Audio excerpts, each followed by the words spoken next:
5, 4, 3, 2. All right, we are live. Hello and welcome everyone to another Chat and Learn here with Power to Fly.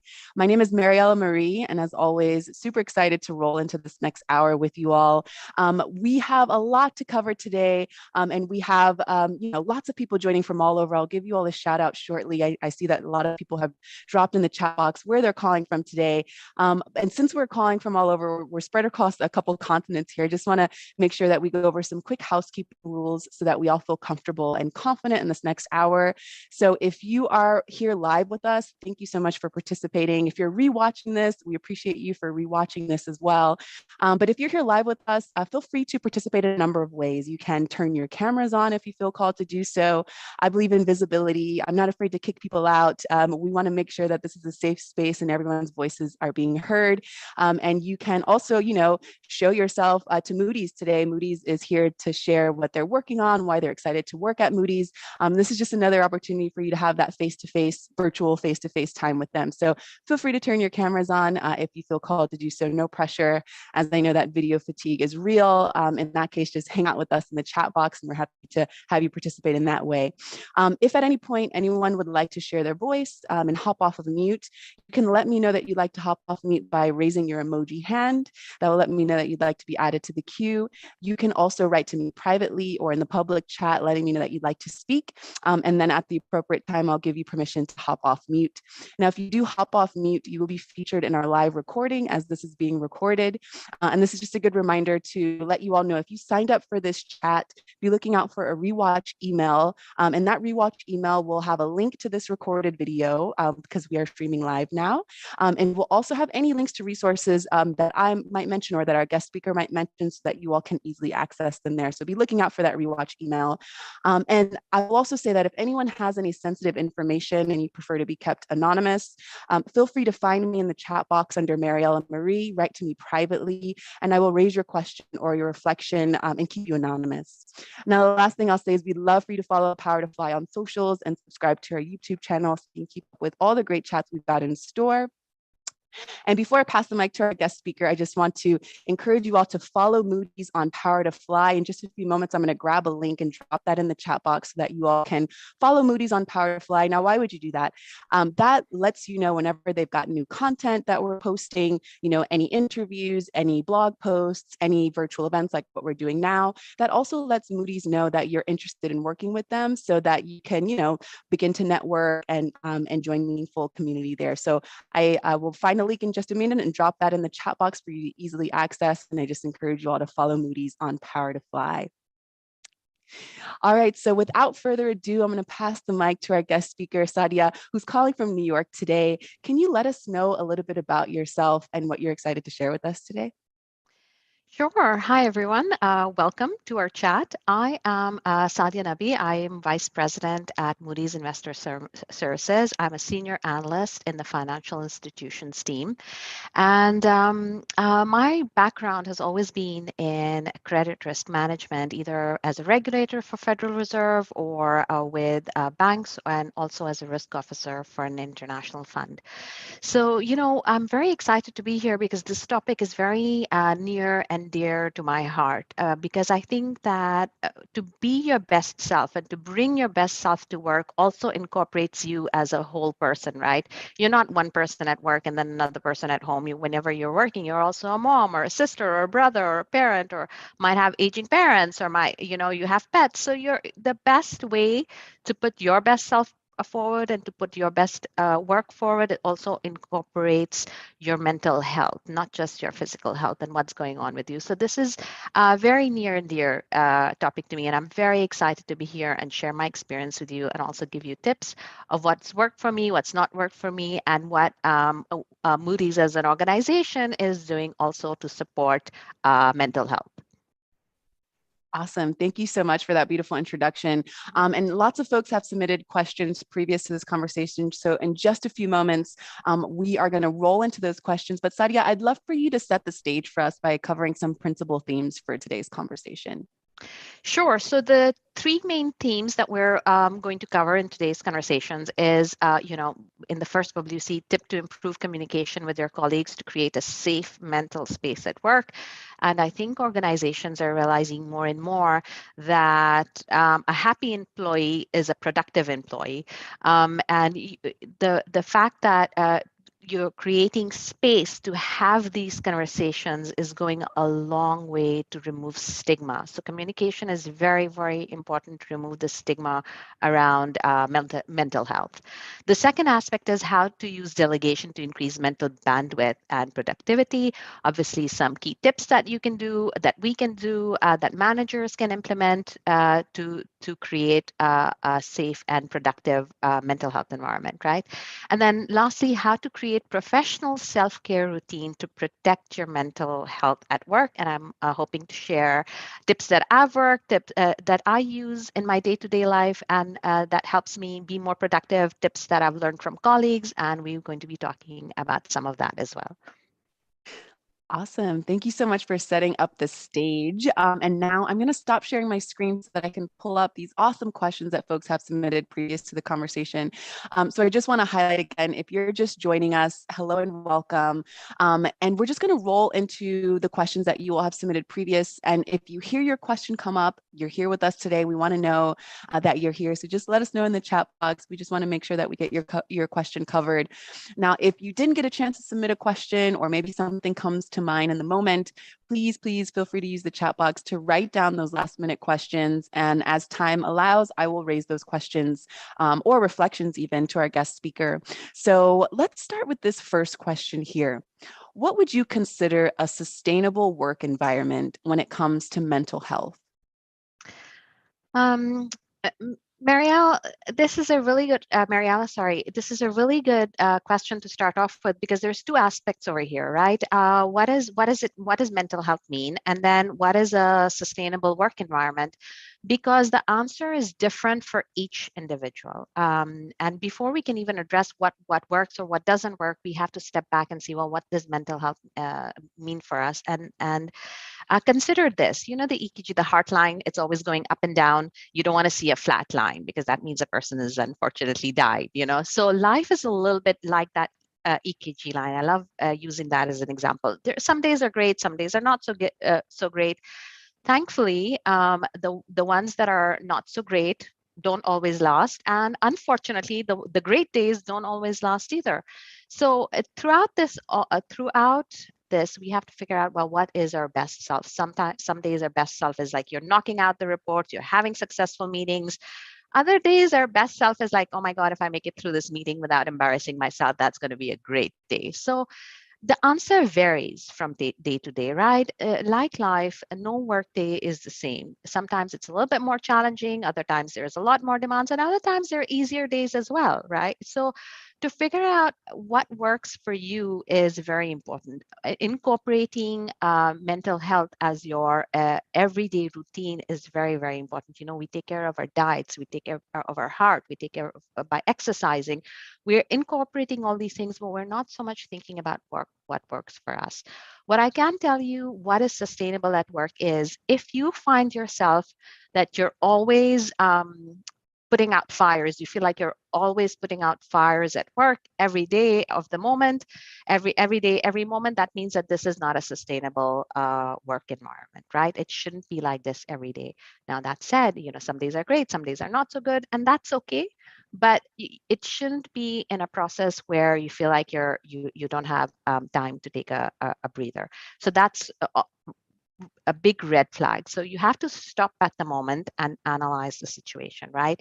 You have to know yourself and also see, well, what is not working? Is it too much work? Is it an issue of delegation, or is it processes? Sometimes it can be like, you know what, it's the processes, and perhaps you can simplify the process, or you can delegate more. Or at some point, it could also be that perhaps, what I've noticed, and I feel like this is more the case with women, because I feel like women are more quiet. They don't bring things up as often. And I would encourage you to because your manager may not be aware of how much you're doing or how many projects you're doing. A lot of times in the past, I've caught myself where I'm like, well, I'm just going to be quiet and people will notice my work. But that communication is very, very important to be able to say, listen, this is not working for me. I think there's too much.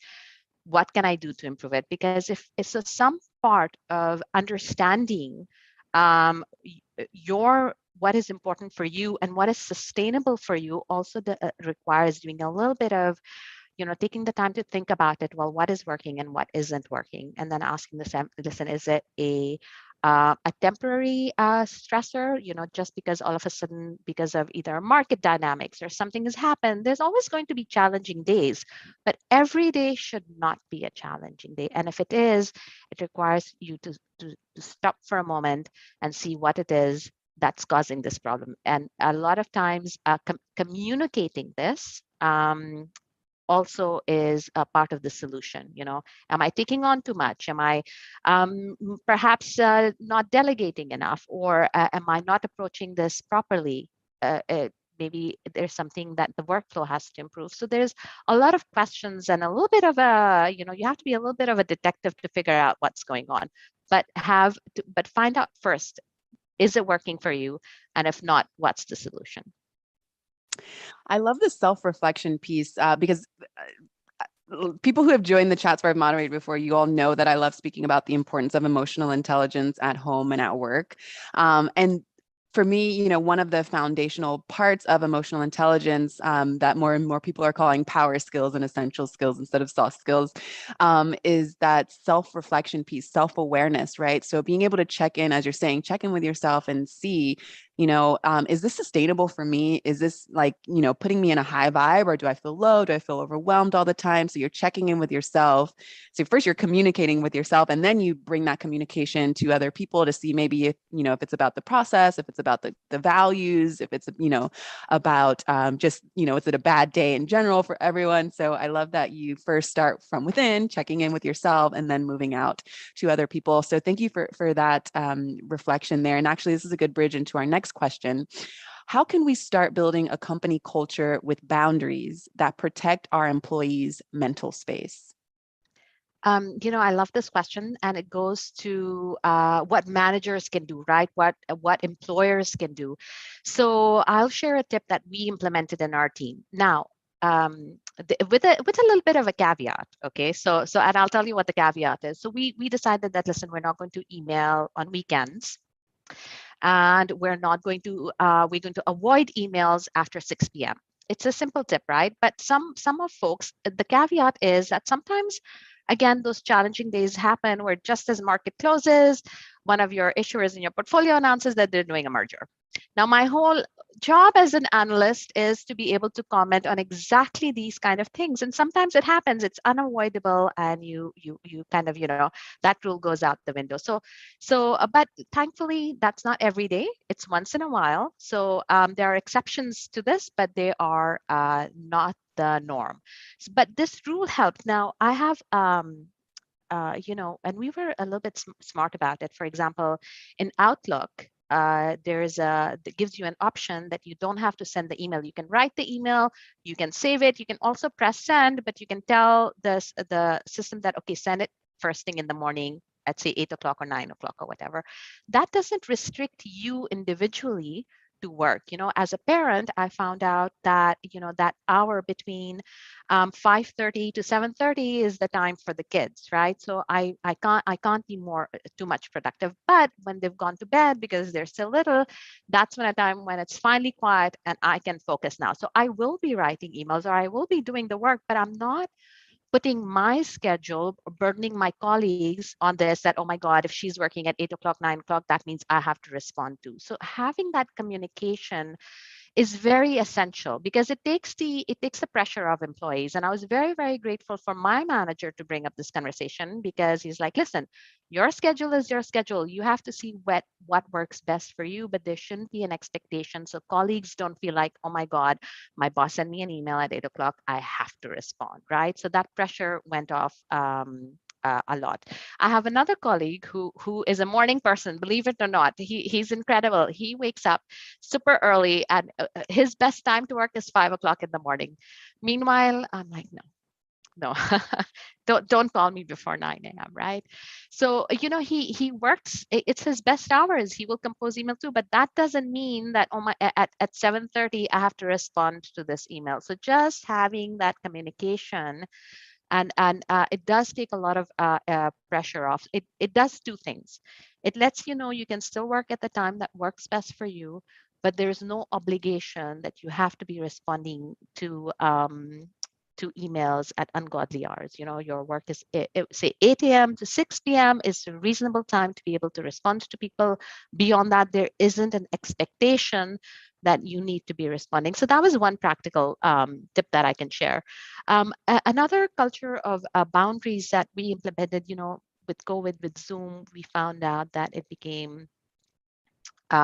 fatigued us a lot to have the camera on a lot of times, right? So we as a group decided that, what, if we're not the main speaker and we're perhaps one of the participants, it's okay to have your camera off. You're not going to be judged negatively for it. So it was based on what personal preference was. And I have to tell you, having those conversations took on a lot of pressure.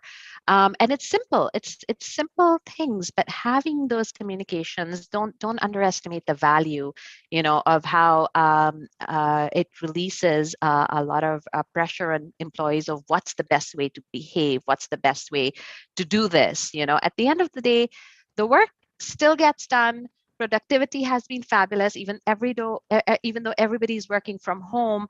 That hasn't changed. And allowing your employees to work with what works with them encourages even better performance, right? You're like, hey, my manager respects me and gives me my space to be able to, incorporate these little details. I don't have to feel pressure that I have to respond at 8 o'clock or 9 o'clock and he was the first. He's like, okay, I promise I will not send any emails beyond 6 o'clock. And he stuck with it, uh, except for those occasional days where it was outside our control and work demanded it. But those were exceptions, not the rule. I love these practical tips, and I also love that you touched a little bit about the reality of the pandemic and a lot of people who had to work from home, or for people who are going to hybrid. And I know that we've got some folks who are curious and interested in working with Moody's. Can you explain a little bit about how that transition has been in the past 2 years, with working from home, going to hybrid? Where are you all today? What are the expectations there? So, this was a learning curve for all of us. I have to say, it's the first day, you don't know what to expect. And I have to tell you, especially in my line of work, it was unusual to work from home for such a long time, right? There were occasional days. Obviously, there were always people who were like, oh, listen, I have an appointment, so I'm going to work from home. That always happened, or they had some travel plans. So, but it was occasional for such a duration. It was very rare for folks to be like, okay, I'm a remote employee. I'm not too sure that that concept has existed before. And then the transition was, there was a lot of questions in the beginning. Question was like, is it going to work? Will I be able to perform? I'm sure managers were also like, oh my God, are we going to get anything done? But what has been proven, and that became very, very obvious straight off the bat, that what, the employees want to work, they are motivated, and productivity has not fallen at all. Now, there were that said, there were adjustments. There were adjustments that need to be made, right? And it was a learning process for us. It was the learning process for management. One of the main adjustments was that, okay, I feel like I'm working 24 hours now because there's no commute, there's no getting off, there's no lunch, there's no coffee break. My lunch is in the kitchen and I bring it back, and I'm basically in front of the computer 24/7, and I'm going to die, so there were moments like that, right? So it was a bit of a steep learning curve. And part of the thing, again, that management realized and people realized is that, listen, some of it has to be a little bit of your control, right? You have to have the discipline to say, okay, I need to stop now. I need to go take a walk. I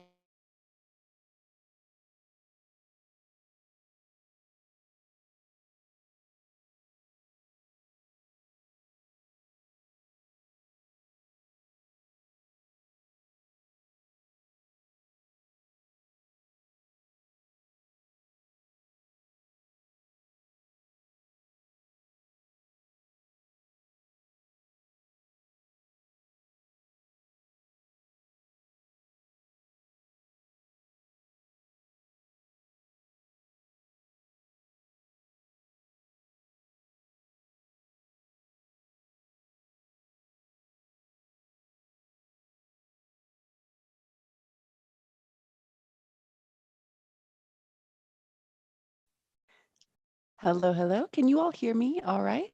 I wasn't sure if that was my internet connection or if we lost Sadia. Okay, you all can hear me. Thank you for writing that in the chat. Okay, so it looks like we lost Sadia. Okay, let's wait for her to come back on. Um, Thank you all for your flexibility here. Looks like we lost her. Okay, so we'll give her a couple moments to come back on. Thank you all for your flexibility. We know how it is when we have to move things virtually, and then, well, the internet gods and goddesses are saying, we're going to put this on a pause. I will just ask my team to make sure that we can reach back out to Sadia. And in the meantime, let's see if I can do a poll here. So we've got quite a few people here online with us. Just curious to know, maybe if you can do like a rating from 1 to 3 about your confidence in protecting your mental space at work. So let's say, from 1, you don't really feel so confident, you don't feel so supported, that being the lowest, and 3, you feel like you have control, you are supported with, that psychological safety, and that your mental space at work in general. So 1 being the lowest, 3 being the confident caliber there. Okay, great. We've got lots of people, unfortunately, at 1, which is completely spot on. I mean, with this conversation, we're looking to make sure that we're giving more advice and resources on how to move from that 1 to maybe, hopefully a 3. Looks like we've got a lot of folks rating a 2 here. A couple 3s. I see a 2.5. Okay, great. Thank you all for dropping that in the chat. And as soon as Sadia comes back, I'll let her know. But yeah, I think in general, these are just some interesting times, and we've been really challenged, whether we're currently looking for work or whether we are career pivoting or whether we are, in our workplaces. So many outside factors influencing us. And so if I can just rant a little bit while we get our speaker back about, the power skill that I call emotional intelligence. A lot of people call them soft skills. Okay, it looks like she lost her connection. Okay, so maybe she's joining back in just a few moments.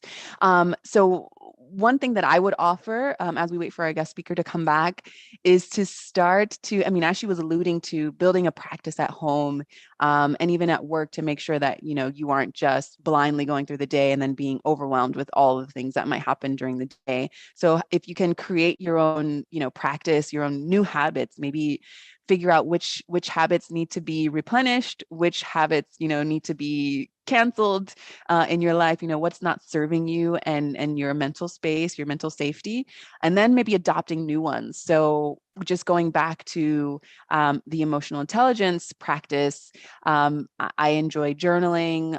The people that I work with, I enjoy inviting them to journal, and just getting that stigma of like, okay, I'm not a writer, I'm not going to journal, but journaling has, a lot of data behind like just writing and journaling in order to release some thoughts that, might not be serving you, and also just to see your ideas out on paper. So I definitely recommend that.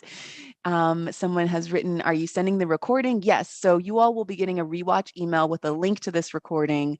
So just be looking out for that rewatch email. And it looks like we've got Sadia back. Great. Okay. Let's see if I can hear you all right. Hi, Mariella.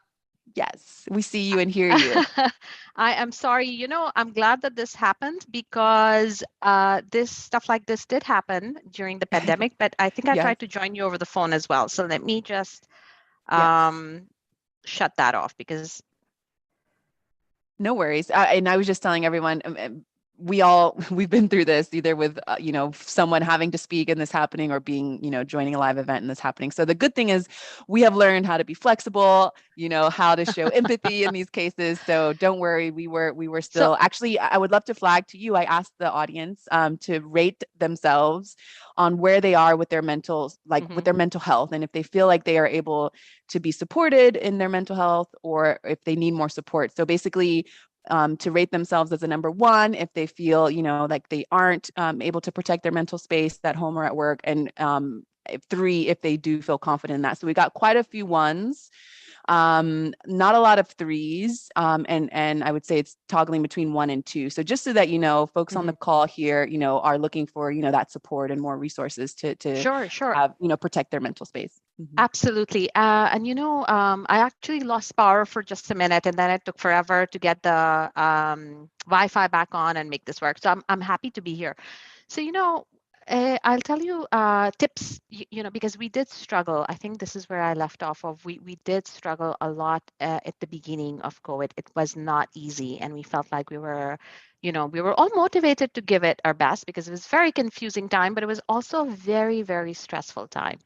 We didn't know what was going on with COVID. People were, you'd see on the news so many people dying. There was a lot of, unfortunately, social unrest during that time too. So that was an added, so much of stress. And then, people weren't talking about it. I mean, inside, I knew how stressed I am for myself, for my kids, what's going on. And at the same time, I felt this pressure that, you have to be at work 24/7, right? And that's when a lot of check-in happen because your work does suffer. Okay, if you're not bringing your best self to work, there's no way you can produce good work either. So some of it is, for example, we were encouraged, take your vacation time. Okay, you have, that is yours, and don't feel like, oh, I must not take it. Take that vacation time. Your mind needs it. Your future self needs it. They will thank you for it. Okay. The other thing is, me time is very, very, very important. Whether that means having a really nice dinner, whether that means having a massage, whether that means reading a book, whether it means, going for a walk. I started putting time on my calendar for anywhere between 15 minutes to half an hour where no meetings are getting scheduled. I'm not responding to anything. I'm just going to go and get up for a walk. And I put it on the calendar because, you do get sucked into, there are 10,000 things to do, right? But if it's not on my calendar, I'm not going to be able to do it. So it's kind of reminder that, okay, your next meeting is up. What is the next meeting? It's actually a walk around the block. And then, there's some empirical evidence as well. I actually found a lot of data that just going out for a walk and, standing up and not being in front of the computer does such a lot of good to your mind, to your body. So there's a lot of physiological stuff happening, and you think, wow, a half an hour walk, is it really that powerful? Yes, it is. Take my word for it.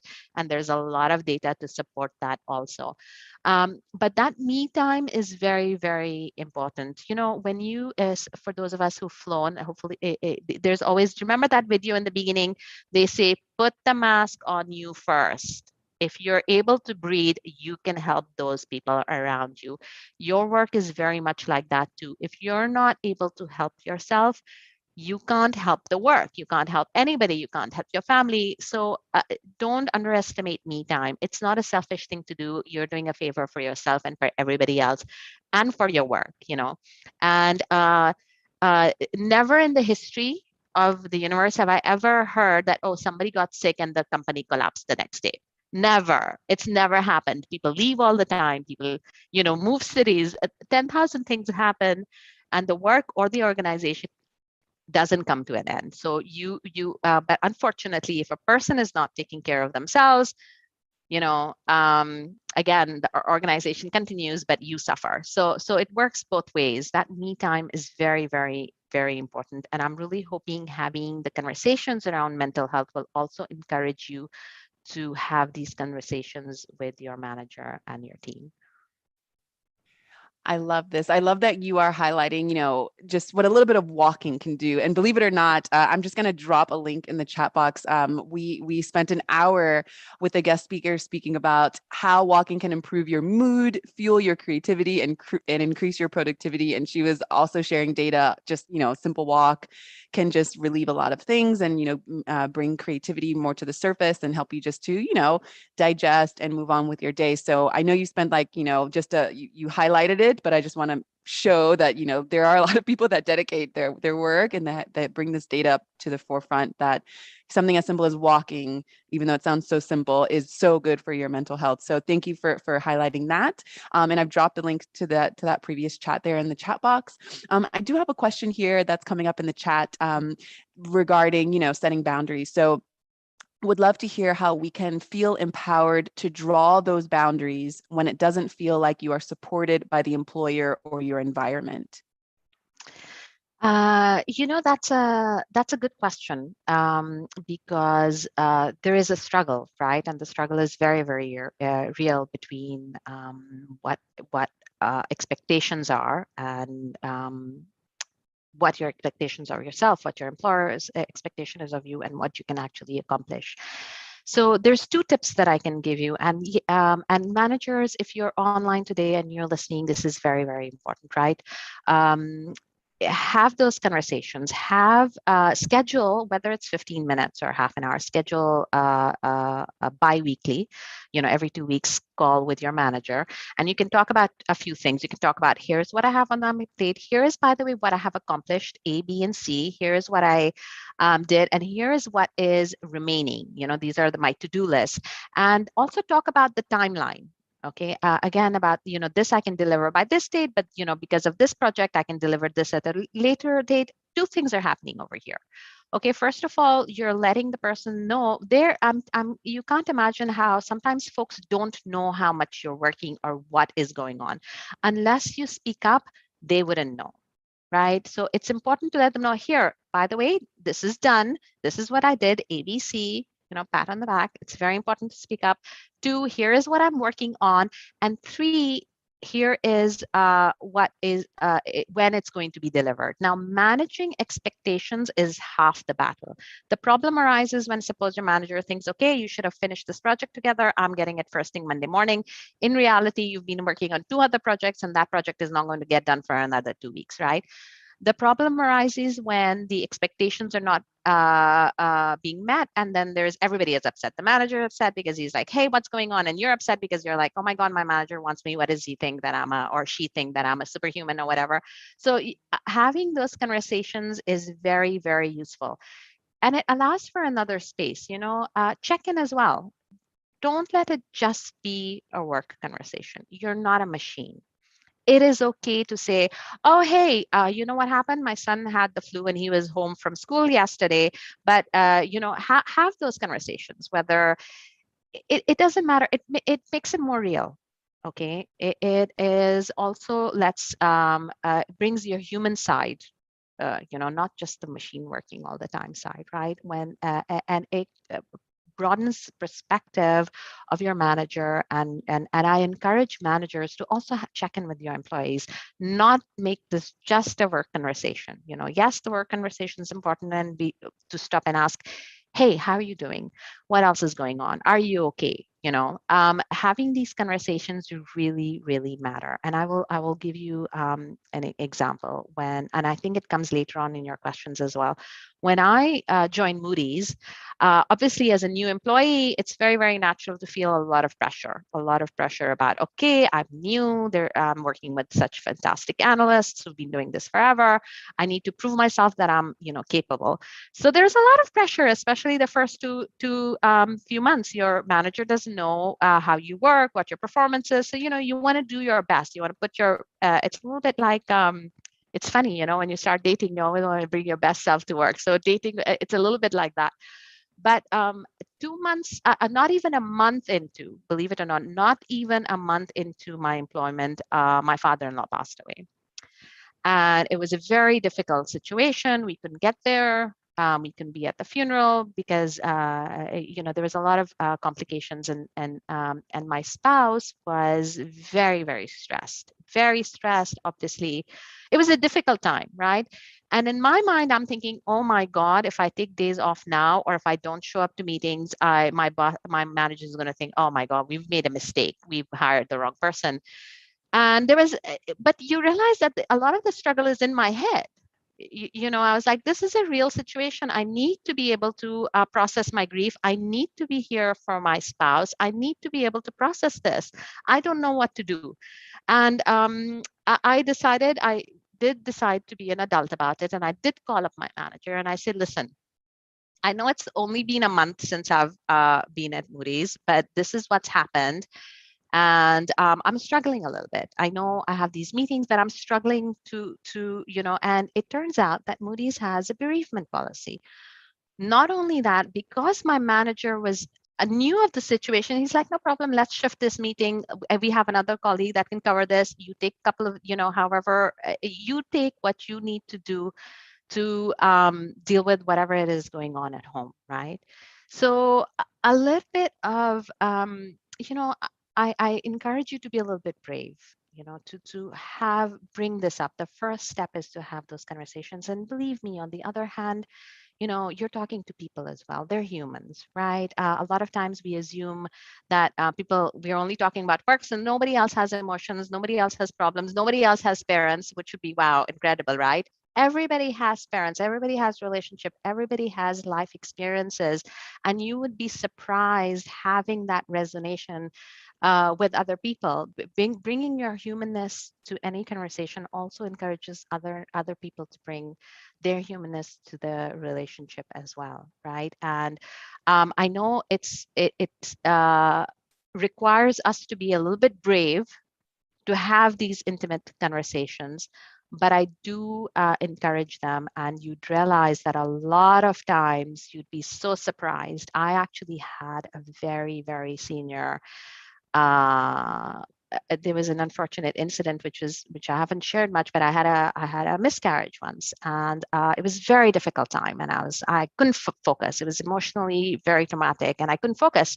And I just let one person know, and my boss said, I can't function. I can't function without crying in a meeting. I need and you'd be surprised to say a very, very senior global managing director actually sent me an email saying, listen, a very, very senior guy, very senior guy. And he's like, listen, I remember struggling through me and my wife struggling through having our first child, and she had multiple miscarriages.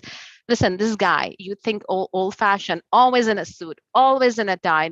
Never have I heard him say anything that is out of line, inappropriate, very focused, very intelligent. And for him to be able to show that, I was shocked. I was shocked.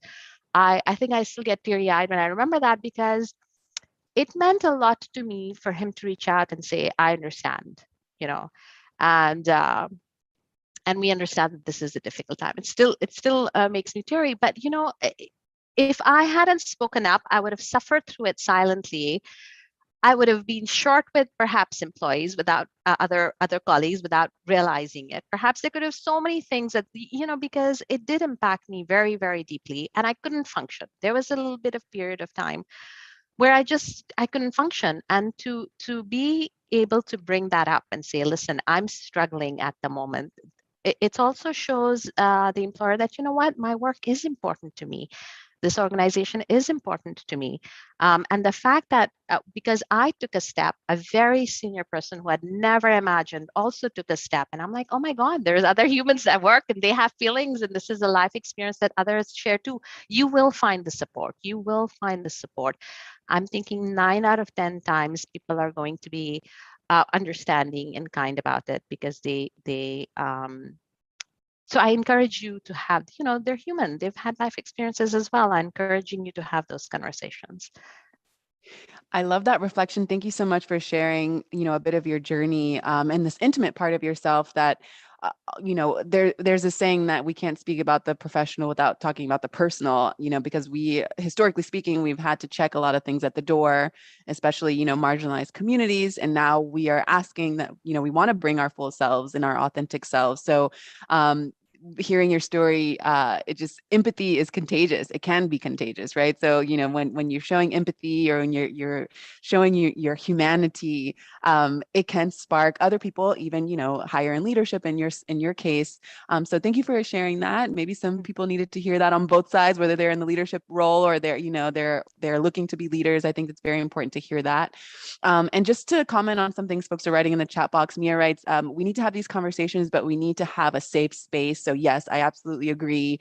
And someone else wrote, what if you're bringing this up, but to managers, but they can't do anything to help you?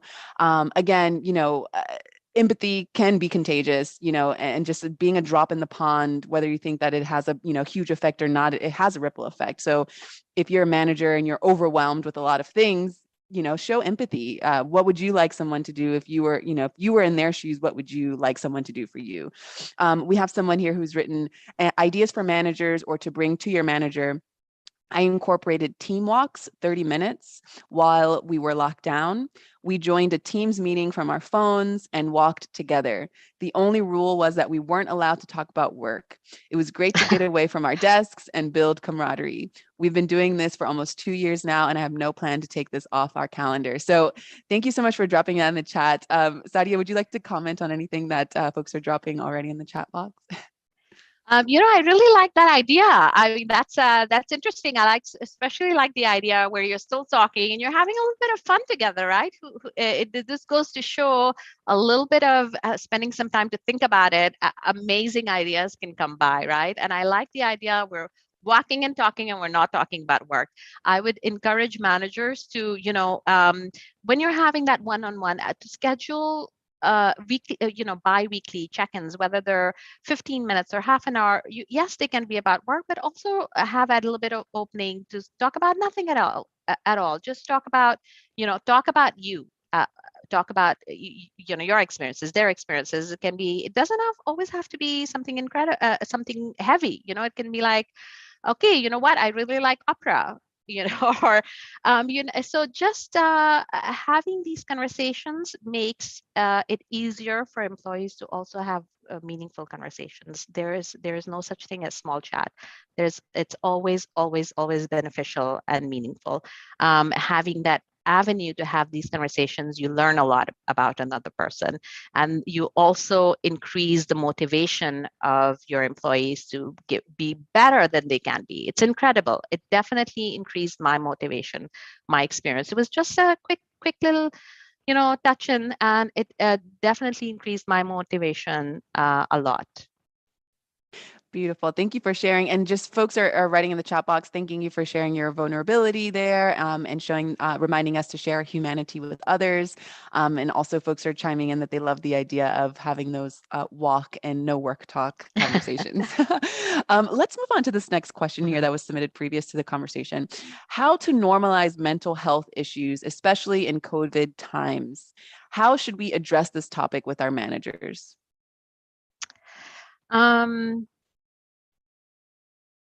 So again, the idea is, there's always the one brave person who's like brings it up, and then you'd be surprised how many people chime in. If you're a manager, I would suggest in team meetings bringing it up. You're saying that, okay, this is Zoom I've struggled with. Having the camera, when one person, especially if you're in a leadership position, one thing that I found is that it's incredible. It is a huge ripple effect. In this case, it's very, very powerful for a manager to start first, right? Because then employees is like, hey, he's talking about it, so can I. It provides for the safe space. Oh, she brought up her struggles maybe with her teenage child, or her struggle with, a specific work event or whatever. When managers talk about it, it does encourage conversations. People do feel empowered to be like, you know what, if my managers can share this and bring their full selves to the conversation, it's very, very, very empowering. For employees, your managers are always looking for suggestions. You have to understand managers are also humans. They're not, they don't know. They don't know sometimes, it's like so many dynamics, right? They need a little bit of support. They love the feedback. They're like, hey, I think this is going to work. What do you think? Are you on board? There's no harm in bringing the suggestions. And I think that managers are more open because exactly like the conversations, Mariella, you and I are having today.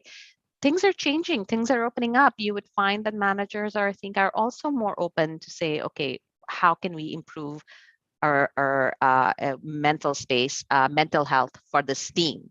Because again, I think employers are increasingly recognizing how important this is. And like I said earlier, productive employees are also happier employees. And the importance of these conversations is growing.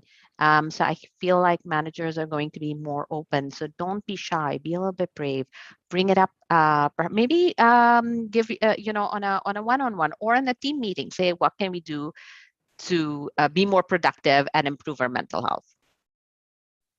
I love that. I love that. Bringing it up. And also, maybe setting it as a goal. If there isn't that brave person on the team that's, not bringing it up, maybe you have to be that brave person eventually. So putting a mark in your calendar saying, if no one has brought it up, by the fourth week, I'm going to try to figure out how to bring it up, Yeah. so just to test those skills there. All right, let's move into, we've got just a little over 10 minutes left. Mhm. So let's move into handling burnout, which of course we know that really invades our mental capacity to be able to focus or to be able to feel confident in ourselves. So this question reads, how would you handle burnout? I have been assigned someone to my team, but I'm having a hard time at delegating my tasks. Any advice? So it seems like this person, has had some conversation about needing help or needing support, and this person is saying that they already have someone assigned, but they're having a hard time delegating their tasks. So any advice regarding burnout there? Oh, I think you're on mute. See if you Yeah. can Okay. unmute there. There you Great. are. Great. Okay. So, great question. So, two things about delegation, right? Be prepared that the first time you're delegating, the person is going to make mistakes.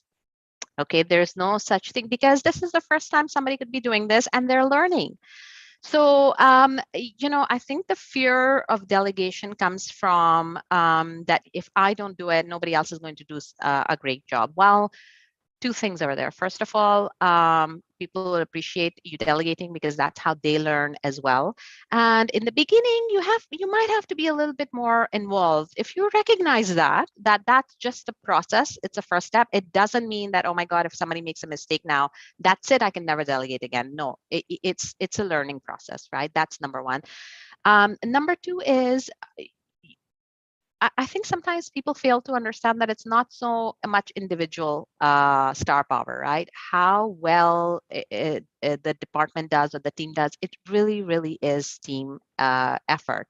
And part of our responsibility is, as colleagues, is to support that. One thing that I love about Moody's is that it's really an environment where colleagues work together. What I can call senior colleagues or experts in certain fields and say, listen, I'm so and so, I'm in this department, can you help me, I have this question. And I have found, even if I've gone outside the department, people have been incredibly collegial and collaborative and interested in helping out, right? So it opens doors. Your value to the team and organization increases tenfold if you're also able to share that knowledge. And delegation is a huge part of that, right? So you, in a way, if the person that you're delegating to does well, it also reflects well on you. Okay, so that remember that.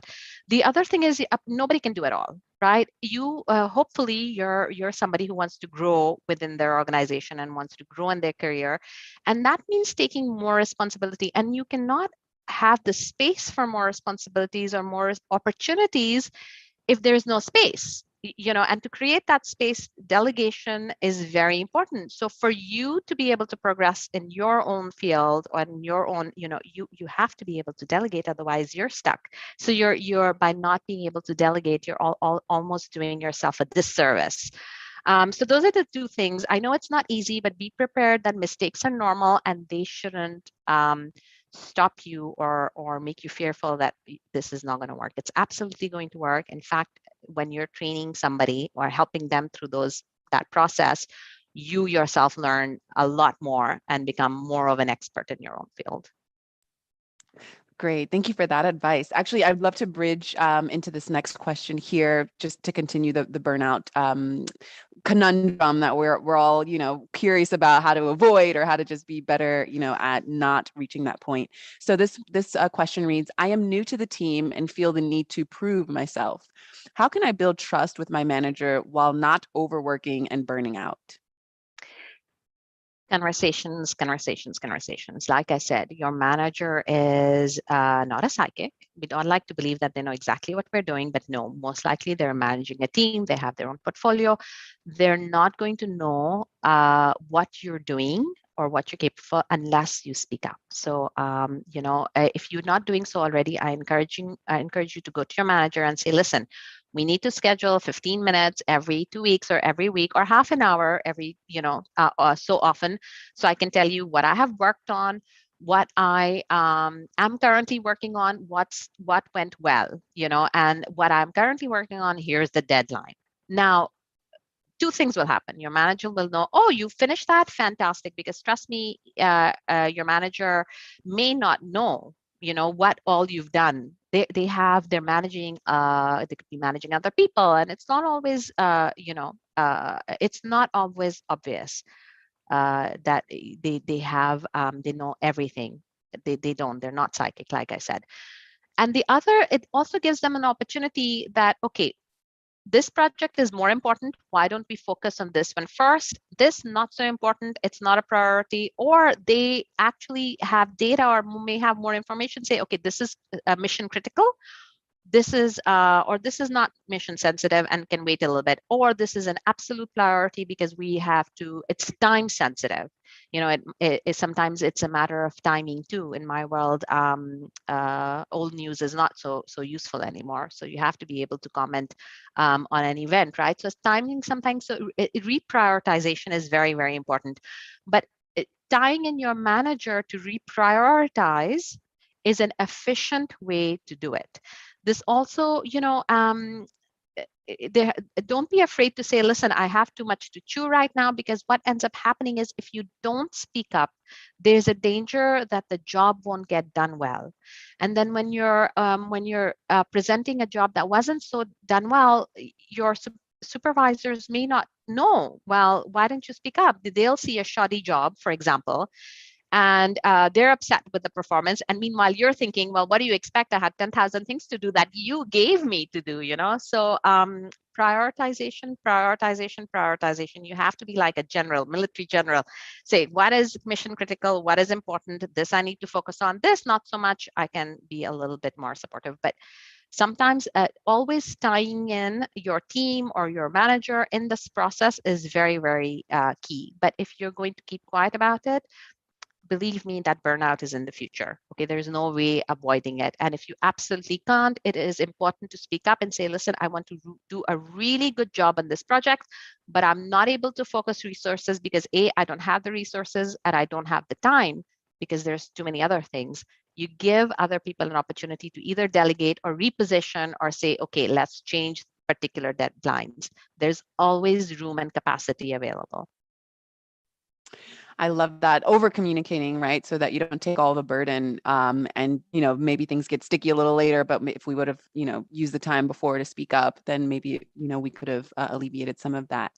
So thank you for that insight. I appreciate you. I told you that time would fly. So we've got about 5 minutes left. I'm going to share my screen again so that we can learn just a little bit more about you, why you enjoy working at Moody's. So we asked you these 3 questions before. Give me a thumbs up when you can see my screen share.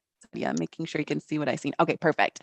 So getting real with Sadia, we asked her a couple of questions, and for those of you who are interested in applying to work at Moody's or just, want to continue to see, what they have to offer, what they're working on these days, we figured that we would ask Sadia so that she can, explain a little more. So we asked you, how would you describe the culture in one word? You picked collegial. Can you explain a little bit more?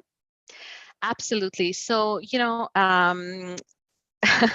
when I first joined Moody's, I have to tell you, is a little intimidating because there's experts in their field and they're very smart people, and my colleagues are incredibly smart, and they have a lot of experience in their respective fields. So it's a little bit intimidating. You've read their work, you've seen their work. There's a lot of emphasis on research. But what I loved about Moody's is exactly this thing. Everybody is so supportive, and so I know it sounds unreal, but you people are, when we having our say committees, for example, or research discussions, people are genuinely interested in hearing, well, what do you think about this, and what is your perspective? And they're also equally generous to share their environment. Now, if you've ever been in a research discussion or any kind of committee, there are opposing views. There are so many opposing views. But what I found is, like, It's never felt threatening to say, well, I don't agree with you because here, what do you think about A, B, and C, and D? So there's always that conversation and that dialogue, and that's what makes for good research. And there's a lot of clashing views sometimes, but having those discussion and having that working environment where nobody's, pumping their fist on the table is like, I think your opinion is wrong. It's not like that at all. And I appreciate that very, very, very much. There's really more a collaborative working environment, which I haven't seen. I haven't seen so often in other Wall Street firms, I must say. So I love that about Moody's.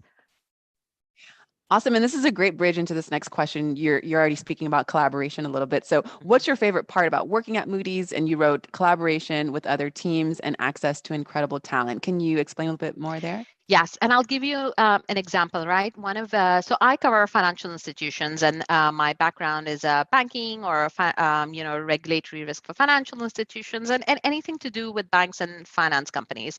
So cybersecurity, not so much. But I did want to talk about how cybersecurity works with, what banks are doing about it. So we do have a cybersecurity team, and I found out who the contact person is, and I called him, never spoke to him before, never met him, and I said, hey, I'm in this team. I have a question. And this is what I love about you can call different departments, or we had an expert in, and at the time I needed some information about a legal perspective of how things are structured. And I found out then in our structured finance group, also somebody who has a background of a lawyer, again, who's never met me, is a lot more senior. I picked up the phone, but I know that he's the expert or guy to go to. So I would send a quick email saying, listen, can you give me half an hour of your time? Can we put something on the calendar? I have this question. And people love to share that knowledge across teams.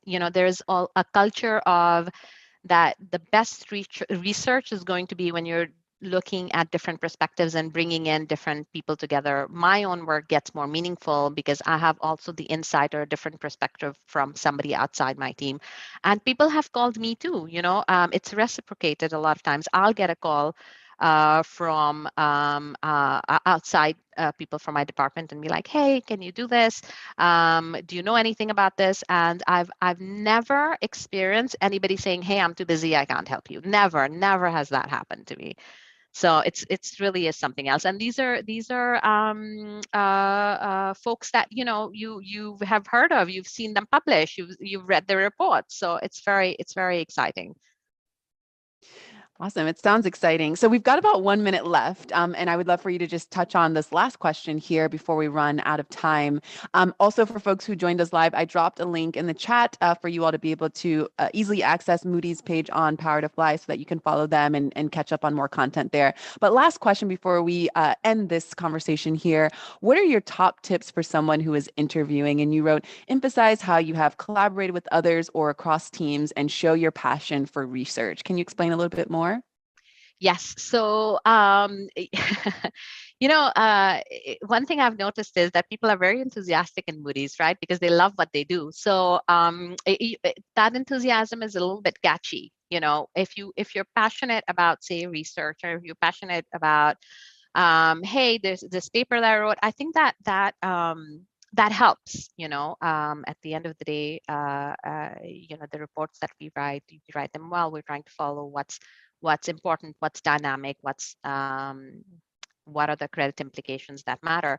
So if you're the kind of person who's think that kind of work is very dry, Moody's is not the place for you, right? But if you think, hey, this actually excites me, I want to know what's going on, and hey, what the implications are, then definitely. And the other thing, if you have worked with various teams to do a project, I think there is a value to that. Like I said, some of our best reports and research that we do have been in collaboration with people outside the department or other teams. So if you worked on projects like that, it just shows, that you work well in a team, and you've collaborated on projects, and bringing it together in a cohesive. It's a lot of effort. It's a unique skill. So if you are interviewing, and if you can showcase how you've been able to do that, I think it's going to reflect very well in the interview process. Awesome. Great advice. So you have dropped a lot of knowledge in this past hour. Clearly, this is a topic that, we are really interested in just, opening up the dialogue a little bit more. We've had a lot of people drop, their own tips and tricks and their own personal experiences in the chat box. So I just want to thank everyone for joining us live today. Thank you, Sadia, for sharing your personal experience and for also sharing your resources and tips for this conversation. I just want to remind you all to connect with Moody's on Power to Fly. And again, thank you all. Please remember, as Sadia said, check in with yourself, bring your best self to the table. That's how we're going to make these changes. It might seem small, but it starts with us. It starts individually, and then we can move that out into teams. So thank you all for joining today, and we'll see you on the next